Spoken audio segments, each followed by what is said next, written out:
नमस्कार. रामकृष्ण हरी. आज खूप खूप आनंदाचा दिवस आहे.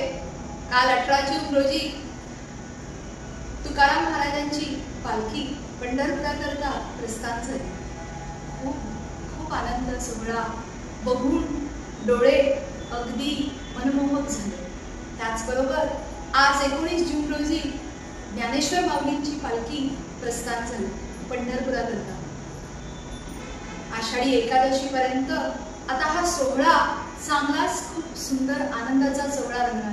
तो पांडुरंगच आपल्याला त्याच्याकडे ओढत असतो. त्याला त्याचे भक्त अतिशय प्रिय आहेत. खूप जीव लावतो तो, खूप प्रेम करतो तो आपल्या प्रत्येक भक्ताला. पुंडलिक म्हणा, तुकाराम महाराज म्हणा, नामदेव, जनाबाई, मुक्ताबाई, अगदी सगळेच भक्त त्यांच्यासाठी तेवढेच प्रिय आहेत आणि तेवढेच जिव्हाळ्याचे आहेत. आजच्या दिवशी मलाही वारीला जाता नाही, पण मनाने मी त्या वारीतच आहे आणि मला कानावरती सतत वेगळे अभंग गाणी पडत असतात. मी अहमदाबादला असून सुद्धाही मला त्या आनंद लहरी घेता येत आहे. ही माझ्या गुरूंची आणि त्या पांडुरंगाची कृपा. पाऊले चालती पंढरीची वाट, चालती पंढरीची वाट, पाऊले चालती पंढरीची वाट. आपल्याला म्हणजे मला तरी माझ्या लहानपणापासून अगदी प्रत्येक दिवशी पंढरपुराच्या यात्रेमध्ये किंवा अगदी विठ्ठलाच्या कुठल्याही सोहळ्यामध्ये हे गाणं आपल्याला सहजच ऐकायला येत असतं. त्याचप्रमाणे मला आज तुकाराम महाराजांची एक गाथा म्हणावीशी वाटत. नको दाऊ डोळा, माझ्या डोळ्यांना ही पापाची वासना देवारे दाखवू नकोस. त्याहून आंधळा बराच मी, त्यापेक्षा मी आंधळाच बरा आहे. निंदेचे श्रवण नको माझ्या कानी, बधीर करून ठेवी देवा. अपवित्र वाणी नको माझ्या मुखा, त्याहून मुका बराच मी. नको मज कधी परस्त्री संगती, जनातून माती उठता मी. तुका म्हणे मज अवघ्याचा कंठाळा, तू एक गोपाळा आवडसी. त्या गोपाळाची आवडी मला फक्त निर्माण करू दे. न कोणाची निंदा या कानाला ऐकू दे, न मुखातून माझ्या निंदा कोणाची होऊ दे. तुकाराम महाराज ह्या गाथेमधून अगदी किती सहजच सांगते, मला कोणाच्याही निंदेचा तू पापी होऊन देऊ नकोस. माझ्या कानामध्ये सतत तुझे नाम असू दे, माझ्या मुखातून सतत तुझे नाम असू दे आणि तुझीच आवडी माझ्या मनामध्ये, माझ्या हृदयामध्ये, माझ्या कणाकणामध्ये फक्त तुझ्याच बद्दलची आवडी माझ्या मनामध्ये असू. असंच एकदा मला मुक्ताई म्हणजे संत मुक्ताबाई यांचं एक अभंग, एक गाणं आठवलं. संसार म्हटला की लोक निंदा नालस्ती करणारच. त्याच निवृत्तीनाथ महाराज, सोपान महाराज, मुक्ताई अगदी लहान होते, आई वडील नव्हते त्यांचे. ज्ञानेश्वर माऊलींना आणि त्या मुलांना गावकरी खूप त्रास देत होते. संन्यासाचे पोर म्हणून त्यांना खूप त्रास देत होते. एकदा असेच रागाने ज्ञानेश्वर माऊली आपल्या कुटीत गेले आणि दार बंद करून घेतले. मुक्ताई लहान दोजिरी, त्यांची बहीण त्यांच्या मागे आली, पळत आली, बाहेर उभी राहिली. खिडकीपाशी उभी राहून त्यांना विनंती करू लागली की ज्ञानोबा एवढा लागू नकोस रे. त्यावर तिने ज्ञानेश्वर माऊलींसाठी गाणं म्हटलं. त्यातली 2च ओळी मी म्हणत आहे. आई नाही बाप नाही, डोळ्यातून वाहे पाणी, ताटी उघडा ज्ञान देवा, मुक्ता करी विणवणी. आई नाही बाप नाही, डोळ्यातून वाहे पाणी, ताटी उघडा ज्ञान देवा, मुक्ता करी विणवणी. आई नाही बाप नाही, डोळ्यातून वाहे पाणी, ताटी उघडा ज्ञान देवा, मुक्ता करी विणवणी. तशीच ती जनाबाई, तिचंही मन विठ्ठलासाठी व्याकुल आहे, पण संसाराच्या राड्यामध्ये तिला विठ्ठलाकडे जाणं अगदी शक्य होत नव्हतं, तेव्हा तिने म्हटलेला हा अभंगही मला खूप खूप मनापासून आवडतो. त्यावर ती विठ्ठलाला तू माझ्याकडेच ये अशी विनंती करत आहे. ये ग विठाबाई, ये ग विठाबाई,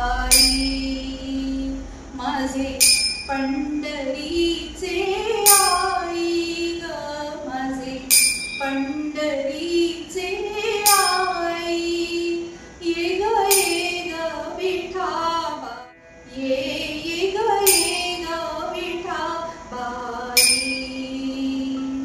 तिची ती व्याकुलता आणि तिची ती भक्ती त्या देवालाच माहिती. असा तो निरागस प्रेम करणारा, भक्तांवर खूप खूप जीव लावणारा तो विठ्ठल सगळ्यांच्याच आवडीचा आहे.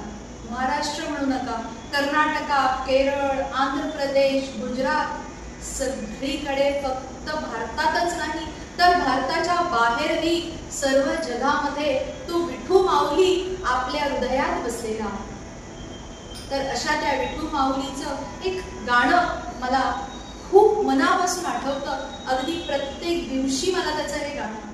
लेकरांची सेवा केलीस तू आई, लेकरांची सेवा केलीस तू आई, कस पांग फेडू कस होत नाही, तुझ्या उपकारा जगी तोड नाही.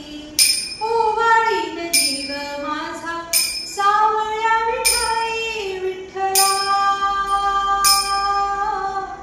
माय बापा, विठू माऊली तू माऊली जगाची, विठू माऊली तू माऊली जगाची, माऊली मूर्ती विठ्ठलाची, विठ्ठला माय बापा, मूर्ती विठ्ठलाची. तर असं हे पांडुरंगाचं गाणं प्रत्येक गाण्यामध्ये, प्रत्येक अभंगामध्ये, प्रत्येक त्याच्या कुठल्याही ओळीमध्ये तो पांडुरंग आपल्याला आपल्या हृदयापाशी जिवंत असा जाणवत असतो, असे ठोके देत असतो त्या हृदयाला की मी तुझाच आहे, मी तुझाच आहे. असा एक प्रसंग आठवला. माझ्या गुरूंनीही मला हा उपदेश दिला होता. माझे गुरु म्हणजे माझे आप्पा. एकदा बहिणाबाई तुकाराम महाराजांना भेटण्याकरता खूप व्याकुळ झाली होती. तुकाराम महाराजांच्या गाथा, त्यांचे अभंग आणि त्यांची सर्व गोष्टी ती सतत ऐकत असायची. विठ्ठलावर तिची खूप खूप माया होती. बहिणाबाई विठ्ठलाच्या भक्तीमध्ये इतकी विलीन झाली होती की तिला संसारात रसच राहिला नव्हता. अशीच ती तुकाराम महाराजांना म्हणून भेटायला गेली. तिथे गेल्यानंतर तिने तुकाराम महाराजांना म्हटलं की तुम्ही मला तुमचं शिष्य म्हणून स्वीकार करा. पण तुकाराम महाराज तर पूर्णपणे विठ्ठलामध्ये समर्पित झालेले होते. पूर्णपणे दुधामध्ये साखर जशी विरघळून जाते तसे ते विरघळून गेले होते. त्या बाईंना एक उपदेश केला. त्यांनी असं म्हटलं, अगं तू माझी शिष्य होऊन माझ्या प्रकाशामध्ये किती दिवस ते राहशील. तुझ्या दिव्यातला प्रकाश इतका मोठा कर की तुझ्या दिव्यातल्या प्रकाशामध्ये इतरांनाही तो प्रकाश घेता येईल असं स्वतःला कर. आणि विठ्ठल तुझ्या हृदयातच आहे, तर प्रकाश हा फक्त तोच देऊ शकतो, मी कोणीही नाही तो प्रकाश देण्याकरता. असा त्यांनी बहिणाबाईंना उपदेश केला. हे उपदेश ऐकल्यावरती मला माझे गुरु खूप आठवले. त्यांनीही मला असाच उपदेश केला होता. त्याचबरोबर आज माऊलींच्या पालखीला सर्व फक्त एकच नाद होता, ज्ञानोबा माऊली तुकाराम, ज्ञानोबा माऊली तुकाराम, ज्ञानोबा माऊली तुकाराम, ज्ञानोबा माऊली तुकाराम. विठ्ठल पाहावा विठ्ठल, बोलावा विठ्ठल, पाहावा विठ्ठल, करावा विठ्ठल, जीवे भावे. पाहावा विठ्ठल, जीवे भावे, बोलावा विठ्ठल, पाहावा विठ्ठल, बोलावा विठ्ठल, पाहावा विठ्ठल, करावा विठ्ठल, जीवे भावे. पाहावा विठ्ठल, जीवे भावे, जीवे भावे. असंच म्हणता म्हणता देवाच्या चरणी मी एकच प्रार्थना करते की देवा, सगळ्यांवर तुझी कृपा, तुझा आशीर्वाद, तुझं प्रेम असू दे. त्याचबरोबर तू आमचं मार्गदर्शन करून आम्हाला तुझ्या सेवेमध्ये, अखंड सेवेमध्ये आजन्म राहू. जय जय राम कृष्ण हरी, राम कृष्ण हरी, जय जय राम कृष्ण हरी, जय जय राम कृष्ण हरी, जय जय राम कृष्ण हरी, जय जय राम कृष्ण हरी, जय जय राम कृष्ण हरी, जय जय राम कृष्ण हरी, जय जय राम कृष्ण हरी, जय जय राम कृष्ण हरी, जय जय राम कृष्ण हरी, जय जय राम कृष्ण हरी, जय जय राम कृष्ण हरी, जय जय राम कृष्ण हरी, जय जय राम कृष्ण हरी, जय जय राम कृष्ण हरी.